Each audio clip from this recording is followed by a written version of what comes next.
Ողջույն, հարգելի գործընկերներ եւ արժանապատիվ հայրենակիցներ։ Մեծագույն պատիվ է պատասխանատվություն ստանձնել հայ ժողովրդի հանդեպ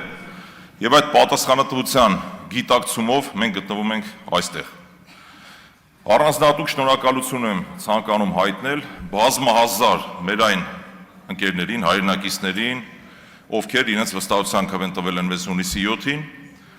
Շնորհակալություն եմ հայտնում նաև մեր բոլոր այն հայրենակիցներին, ովքեր իրենց վստահության քվեն մեզ չեն տվել։ Մենք իրականացնելու ենք հայրենանվեր գործունեություն, որը միտված է լինելու առանց բացառության մեր բոլոր հայրենակիցների բարեկեցության, անվտանգության եւ արժանապատվության ապահովմանը։ Ուստի մենք մեր հայրենակիցներին չենք տարանջատելու յուրայինների եւ ոչ յուրայինների։ Սիրելի հայրենակիցներ, ձեզանից շատերը հարցնում են մեզ, ինչու եք վերցնում մանդատները։ Պատասխանները շատ հստակ են եւ պարզ։ Նախ եւ առաջ պետք է նշեմ, որ մեր քաղաքական պայքարը շարունակական է։ Մենք ունենք հիմնական գերնպատակ, այն է ունենալ ուժեղ եւ արժանապատիվ Հայաստան, եւ որևէ մեկը թող չկասկածի, որ մենք մեր վերջնական նպատակին հասնելու ենք եւ օգտագործելու ենք բոլոր քաղաքական գործիքները։ Ուստի մանդատը պետք է դիտարկել որպես քաղաքական գործիք ընդամենը, ոչ թե բարեկեցության միջոց, ինչպես շատերը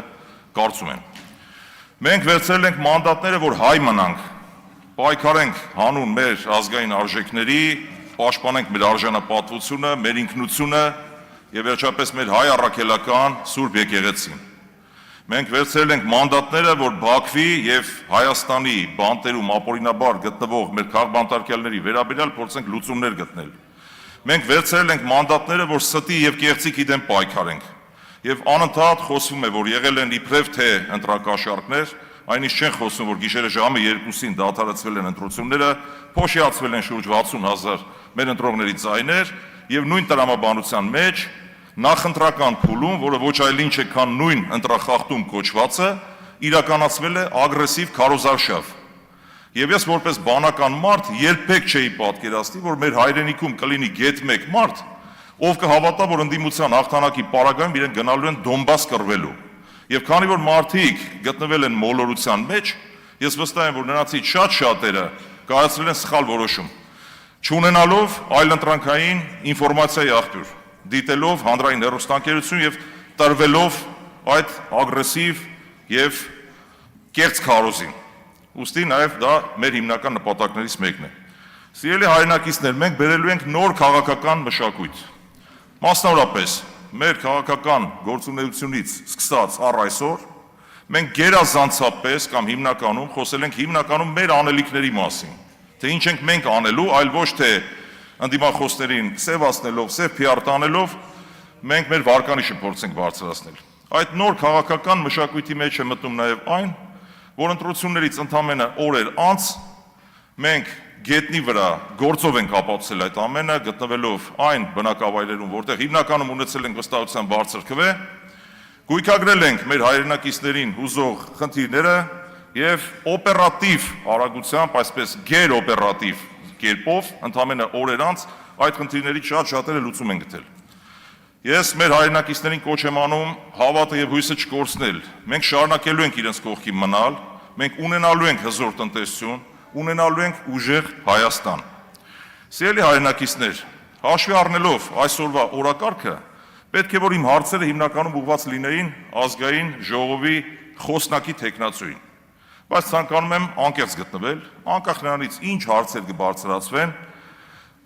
չեմ ուզում հարց տալ ընդամենը հարց տալու համար։ Միևնույն է, այն անձը, ում առաջադրել է քաղաքացիական պայմանագիր կուսակցությունը, ընտրվելու է։ Բայց այդուհանդերձ ցանկանում եմ երկու հռետորական հարց ուղղել, բնականաբար պատասխան չակնկալելով, հակառակ պարագայում հարց կհնչեցնեի տեղից եւ հետեւությունները կթողնեմ մեր հայրենակիցներին։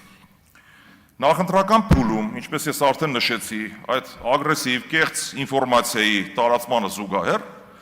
պարոն Ռուբինյանը տարբեր հարթակներում, սոցիալական ցանցերում,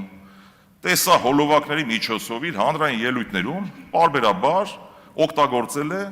այսպես վիրավորական ենթատեքստ պարունակող խոսույթներ կամ եզրույթներ, մասնավորապես մեր քաղաքական թիմի վերաբերյալ, մեր քաղաքական առաջնորդի վերաբերյալ որպես չակերտավոր վիրավորանք հիմնականում օգտագործել է այն քաղաքի անունը, որտեղ բնակվել է ազգային մեծանուն բարերար պարոն Սամվել Կարապետյանը։ Դա որևէ վիրավորական, խնդրում եմ տեղից չարձագանքել, որևէ վիրավորական բան իրենից չի ենթադրում, պարոն Կարապետյանը դրանից չի վիրավորվել եւ դա որևէ մեկի համար գաղտնիք չէ։ Բայց մոռանում եք, որ պարոն Կարապետյանը ծնվել է Հայաստանի Հանրապետությունում, իսկական հայ է, չնաշխարհիկ Լոռվա մարզում, այնուհետև գործունեություն է ծավալել տարբեր քաղաքներում, երբեք պետական պաշտոն չզբաղեցնելով, խնդրում եմ ուշադրություն դարձրեք, պետական պաշտոն չզբաղեցնելով, հասել է աներևակայելի արդյունքների եւ իր արդյունքների պտուղները ներդրել է հայրենիքում, բազմամիլիոնանոց, բազմամիլիարդանոց ներդրումների եւ բարեգործությունների տեսքով։ Հարցս հետեւյալն է հռետորական. չեք կարծում, որ այն աստիճանի ամբից կենսագրություն ունի պարոն Կարապետյանը, որ ուրիշ բան չկա ասելու։ Այն քաղաքը, որտեղ նա բնակվել է, օգտագործվում է որպես վիրավորական եզրույթ։ Սա մեկ, եւ երկրորդ, ես հարցս ուղղում եմ պարոն Ռուբինյանին եւ շատ ու շատ այլ քաղաքացիական պայմանագիր կուսակցության ներկայացուցիչների։